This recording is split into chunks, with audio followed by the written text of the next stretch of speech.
Hello दोस्तों, मैं हूं मिस्टिक सोनिया और अब हम बात करेंगे हमारे ग्रहों की।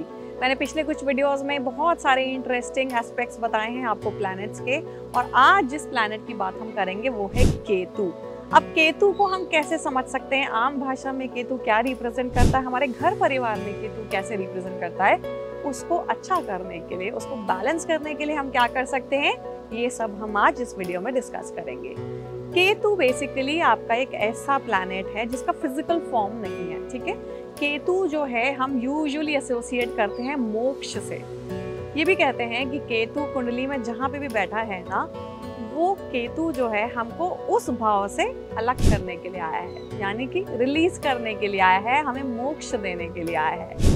तो आपको अगर थोड़ा भी अपनी कुंडली के बारे में आइडिया लगाना आता है तो आप ये देख सकते हैं केतु किस घर पे बैठा है। यूजुअली आपको ये देखने को मिलेगा उस घर के जो भी क्वालिटीज़ हैं, या वो घर जिस भी चीज़ के बारे में जाना जाता है, उस चीज़ से आपको अलगाव लाएगा, उस चीज़ से अलग करेगा, उस चीज़ से मोक्ष या मुक्ति दिलाने की कोशिश करेगा। केतु और भी एक बहुत बड़ी चीज़ को रिप्रेजेंट करता है, वो है स्पिरिचुअलिटी।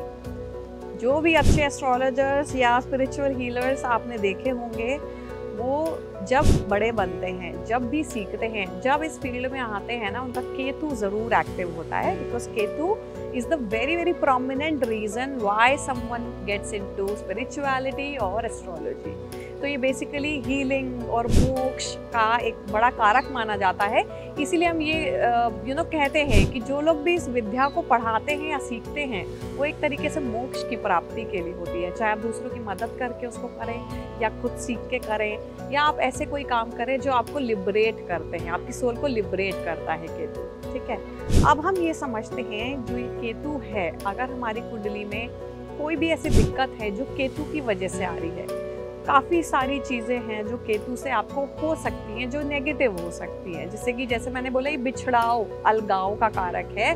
तो आप बहुत बारी देखेंगे कि मेजर एक्सीडेंट्स जो होते हैं वो केतु की वजह से होते हैं। अगर आपके बॉडी में कहीं पे मेजर एक्सीडेंट्स या चोट के मार्क्स हैं, वो केतु की वजह से हो सकते हैं। कोई भी ऐसी चीज़ है जो अलग हो रही है, आपके रिलेशनशिप अगर किसी से अलग है, तो केतु की वजह से हो सकता है। अब इसको बेटर बनाने के लिए एक बहुत ही सिंपल चीज़ है जो हम कर सकते हैं, and as a daily practice we can follow it.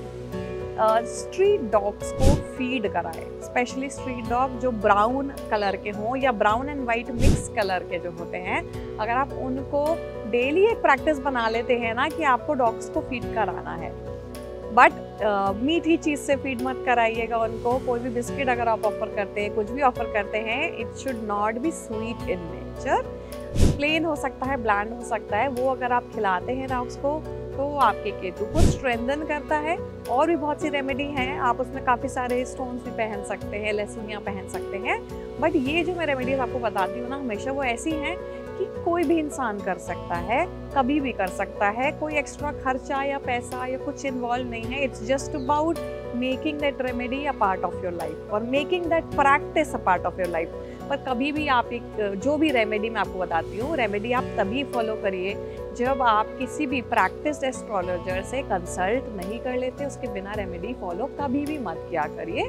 हमेशा प्रॉपर कंसल्टेशन लेकर के ही आप रेमेडीज फॉलो करें।